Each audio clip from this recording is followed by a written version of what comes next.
आप और हमने हॉलीवुड की और बॉलीवुड की सस्पेंस और थ्रिलर वाली पिक्चर तो बहुत देखी होगी, जिस पर कदम कदम पर सस्पेंस रहता है और हम अपने पास बैठे दोस्त से बात करते हैं कि अब ये होने वाला है, अब ये होगा, वैसा ही होगा, मगर ऐसा कुछ होता नहीं है। ऐसा ही सब कुछ चला कल मध्य प्रदेश की राजनीति के अंदर, जहां पर कांग्रेस की प्रत्याशी जो राज्यसभा की उम्मीदवार बनाई गई थी, उनको लेकर हालांकि 3 दिन पहले से ही कयास चलने लगे थे कि खरीद फरोख्त होगी विधायकों की, ऐसा हो जाएगा, वैसा हो जाएगा, मगर एन वक्त पर कैलाश विजयवर्गीय ने पहुंचकर एक आपत्ति लगाई और आपत्ति को ध्यान में रखते हुए निर्वाचन अधिकारी ने मीनाक्षी नटराजन का फॉर्म निरस्त कर दिया। पूरे प्रदेश में यह खबर जंगल की आग की तरह फैल गई। कुछ विधायक जो हवाई जहाज में बैठकर बाहर जाने वाले थे, उनको रनवे से ही वापस लौटना पड़ा, क्योंकि खबर उन तक भी पहुंच चुकी थी। कांग्रेस कार्यालय से होती हुई खबर पूरे प्रदेश के कांग्रेसी कार्यकर्ताओं के पास में पहुंच गई। इस बात को लेकर मंदसौर के अंदर शाम को ही कांग्रेस जनों ने गांधी चौराहे पर जमकर विरोध प्रदर्शन किया और पुतला दहन किया। उन्होंने मोदी सरकार के खिलाफ भी जमकर नारे लगाए और कहा यह संविधान और लोकतंत्र की हत्या है। बड़ी संख्या में कांग्रेसी जन यहां पर जुटे, जो प्रदेश सरकार और केंद्र सरकार के विरुद्ध जमकर नारेबाजी कर रहे थे। नहीं चलेगी, नहीं चलेगी, मुर्दाबाद, मुर्दाबाद, नहीं चलेगी, लोकतंत्र की हत्यारी ये सरकार नहीं चलेगी, उसको आगे करता है, लोकतंत्र की हत्या करता है, उसको आगे करता है। नरेंद्र मोदी मुर्दाबाद, मुर्दाबाद, मुर्दाबाद, नरेंद्र मोदी मुर्दाबाद, हाय हाय हाय हाय, नरेंद्र मोदी हाय, नरेंद्र मोदी हाय हाय हाय हाय हाय हाय, हटाना चाहिए, नहीं चलेगी, नहीं चलेगी, लोकतंत्र में हटाना चलेगी, नहीं चलेगी, लोकतंत्र में हटाना चाहिए, अरे लोकतंत्र नामांकन रद्द हुआ है, इसको लेकर के आपने विरोध प्रदर्शन भी किया है। भारतीय जनता पार्टी सरकार का लोकतंत्र में कदापि विश्वास नहीं रहा है। भारतीय जनता पार्टी हमेशा से ही संविधान विरोधी है, महिला विरोधी है और लोकतंत्र में आस्था नहीं रखने वाली भारतीय जनता पार्टी की सरकार है और इनके दल है।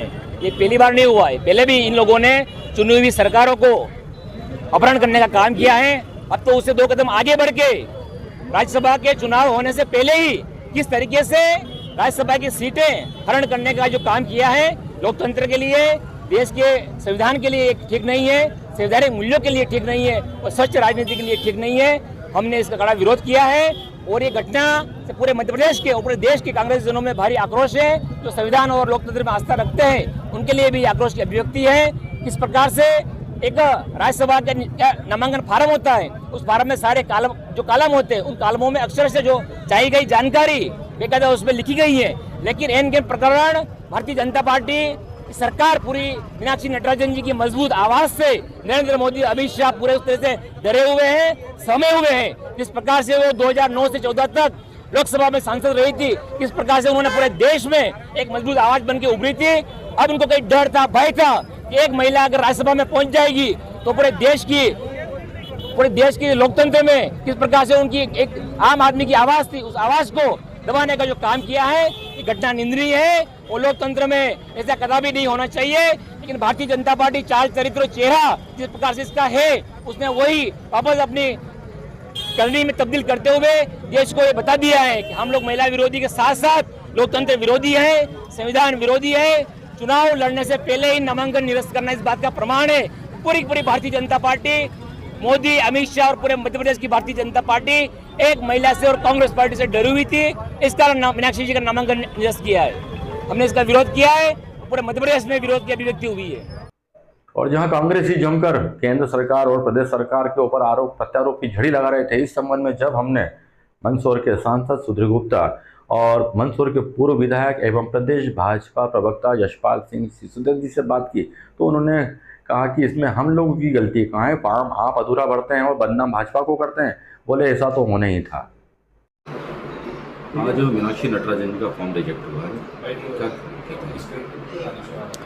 नहीं, देखिए, फॉर्म भरने की जो व्यवस्था रहती है वो पार्टी में भी होती है, एडवोकेट भी रहते हैं, स्वयं भी तथ्य बताते हो, तो इतने गंभीर ही नहीं हो, या फिर आपके मन का कोई भाव अपराध है, क्या आप तथ्यों को छिपाना चाह रहे थे? अरे भाई, कोई मुकदमा आप पर लिखा पड़ा है तो उसको आपको लिख देना था उसमें। ये छोटी सी बात है और इस बात को आपने स्वयं गलती किया या स्वयं तथ्यों को छुपाया, ये तो आपके उस भाव को इंगित करता है कि आप किस तरीके से संवैधानिक प्रक्रियाओं का पालन करने में असमर्थ हो जाती हो। आरोप लग रहे हैं कि दबाव के अंदर उनका फॉर्म रिजेक्ट किया गया है।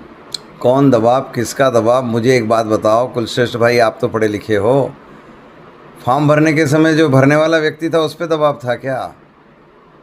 या स्वयं मीनाक्षी जी को ये पता था कि वो मुकदमा उन पर है तो उसको ना बताने के लिए दबाव लगाया क्या?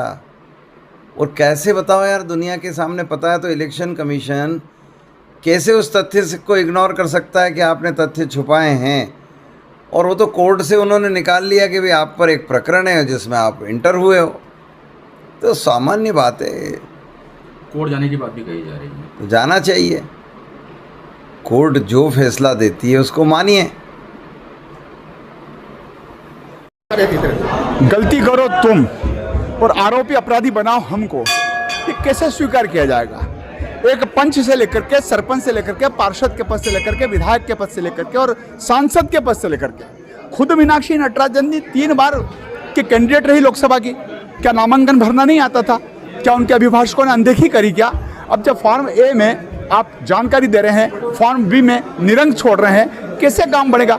उनका मामला अगर तेलंगाना की हैदराबाद न्यायालय में प्रकरण विचाराधीन है, उनको समन्स नोटिस जारी हुआ है, समन्स का उन्होंने जवाब दिया है, ये सब जान करके भी अगर वे अनजान बनी हुई है तो मुझे लगता है कि ये लोकतंत्र प्रजातंत्र में उन लोगों के लिए कतई शोभा नहीं देता है जो भारत निर्वाचन की गाइडलाइन का, सुप्रीम कोर्ट के डायरेक्शन का पालन न करें, फार्म को अधूरा छोड़े और बाद में फार्म रिजेक्ट हो जाए तो हम पर आरोप लगे। ये कौन सा न्याय है? ये कहाँ का न्याय है?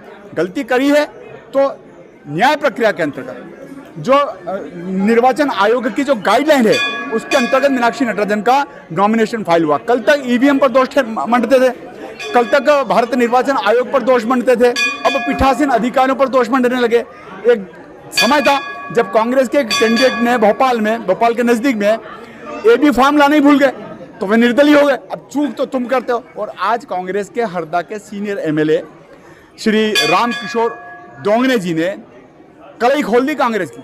उन्होंने कहा कि कांग्रेस में इस प्रकार का जो कृत्य हुआ उसकी पूरी दोषी कांग्रेस पार्टी है। हमें काहे को दोष दे रहे हो भाई? आत्म अवलोकन करो, आत्ममंथन करो। आपका कहना घर का बेदी लंका है क्या? नहीं, देखिए, कमी और खामी उन्होंने स्वयं ने रखी। मीनाक्षी जी ने, उनके जो सिपह सलार थे उन्होंने अनदेखी करी, उनके जो अधिकारी थे, उनके जो वकील थे उन्होंने अनदेखी करी है। तो ये तो एक्सीडेंटल हुआ है मामला।